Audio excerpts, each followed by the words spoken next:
खबर बलिया से है, जहां आगामी लोकसभा चुनाव के मद्देनजर राजनीतिक सरगर्मियां जोर पकड़ने लगी हैं। लोकसभा चुनाव के मद्देनजर राजनेता अपनी अपनी राजनीतिक जमीन भी तैयार करने में जुट गए हैं। इसी सिलसिले में सलेमपुर लोकसभा चुनाव क्षेत्र में बीजेपी के नेता राजेश सिंह दयाल भी चुनाव लड़ने की तैयारियों में जुटे हुए नजर आ रहे हैं।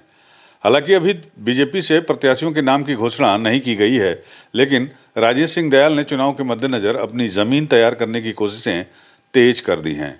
इनका सलेमपुर क्षेत्र में चर्चाएं तेज चल रही हैं। इनके द्वारा संचालित दयाल फाउंडेशन की तरफ से क्षेत्र में एक विशाल मेडिकल कैंप मुफ्त में लगाया गया और जो सलेमपुर में इनका 28वां स्वास्थ्य कैंप है। गौरतलब है कि राजेश दयाल इसके पहले भी अपने क्षेत्र में तमाम इस तरह के हेल्थ कैंप लगा चुके हैं। दयाल फाउंडेशन की ओर से इससे पहले भी इस तरह के कैंप लगते रहे हैं और मरीजों का मुफ्त इलाज किया जाता रहा है। इनके मुताबिक अब तक 1,50,000 लोगों को निःशुल्क चिकित्सा दी जा चुकी है। इस बार फ्री मेडिकल कैंप में चुनाव का रंग भी नजर आ रहा था। इस मौके पर संस्था के चेयरमैन राजेश सिंह दयाल ने मीडिया से बातचीत करते हुए साफ सुथरे छवि वाले चुनाव के साथ चुनाव लड़ने की इच्छा जाहिर की। उन्होंने कहा कि बीजेपी पार्टी उन्हें टिकट देगी तो वो चुनाव लड़ेंगे।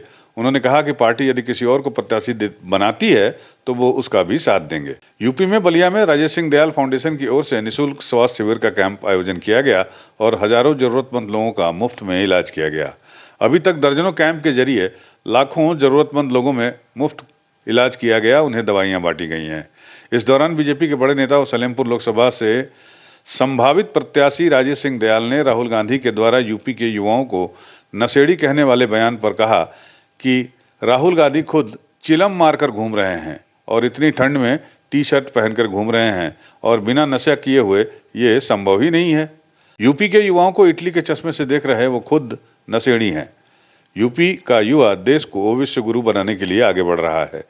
राजेश सिंह दयाल दरअसल बलिया के सलेमपुर लोकसभा क्षेत्र से टिकट की अभिलाषा में बीजेपी की ओर टकटकी लगाए हुए हैं। सलेमपुर लोकसभा ओम प्रकाश राजभर के गठबंधन में जाने की संभावना भी है और राजेश सिंह दयाल के ओम प्रकाश राजभर से पारिवारिक संबंध भी बताए जाते हैं।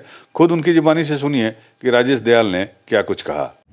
लगातार लग रहा है कैंप के श्रृंखला में ये लगभग 28वां कैंप है जो यहाँ पूर्व में लगा है सिकंदरपुर विधानसभा में, और इसमें लगा अभी तक करीब 1,25,000 से 1,30,000 के लगभग मरीज देखे जा चुके हैं और 5,000 से ऊपर लोगों का आंख का ऑपरेशन हो चुका है।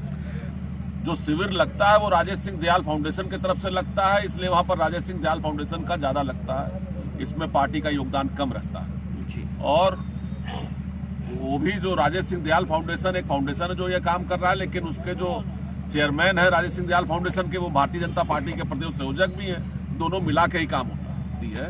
जो भारतीय जनता पार्टी का प्रत्याशी होगा, अगर भारतीय जनता पार्टी हमें प्रत्याशी बनाएगी तो चुनाव लड़ेंगे और नहीं बनाएगी तो जिसको बनाएगी उसके साथ खड़े दिखाई देंगे। हम लोग भारतीय जनता पार्टी के आज 32 वर्षों से जुड़े हैं। हमें नहीं लगता कि कोई जो भी प्रत्याशी है वो इतना पुराना कोई भी जुड़ा हुआ है। हम लोग राहुल गांधी का कोई भविष्य बचा नहीं है। राहुल गांधी खुद किसी भी लोकसभा में चुनाव लड़के राहुल गांधी उत्तर प्रदेश में चुनाव नहीं जीत पाएंगे। ये बिल्कुल उल्टा और बचकानापूर्ण बयान है। वो खुद हमें लगता है चीलम मार के घूम रहे हैं, क्योंकि इतने ठंड में जहां हमको कंबल की जरूरत पड़ रही है गांव के लोगों को, वो टी शर्ट पहन के घूम रहे हैं, तो ये बिना नशा के संभव नहीं है। वो इटली के चश्मे से देख रहे हैं, जबकि उत्तर प्रदेश का युवा कल का भारत को विश्वगुरु बनाने के लिए आगे बढ़ रहा है और हर क्षेत्र में आज हर युवा हर बुजुर्ग सबका सम्मान स्वाभिमान के साथ देखा जा रहा है और देश का वो भविष्य है। ऐसा कुछ भी नहीं। राहुल गांधी खुद ही नशेड़ी है, हमें तो लगता है ऐसा, क्योंकि किसी युवा को ऐसा नीचा दिखाना, कोई होश में तो नहीं बोल सकता कि उत्तर प्रदेश का युवा नशेड़ी है। ये कोई होश में आदमी नहीं बोल सकता ऐसा। यूपी न्यूज़ 9 के लिए बलिया से अमित कुमार की रिपोर्ट।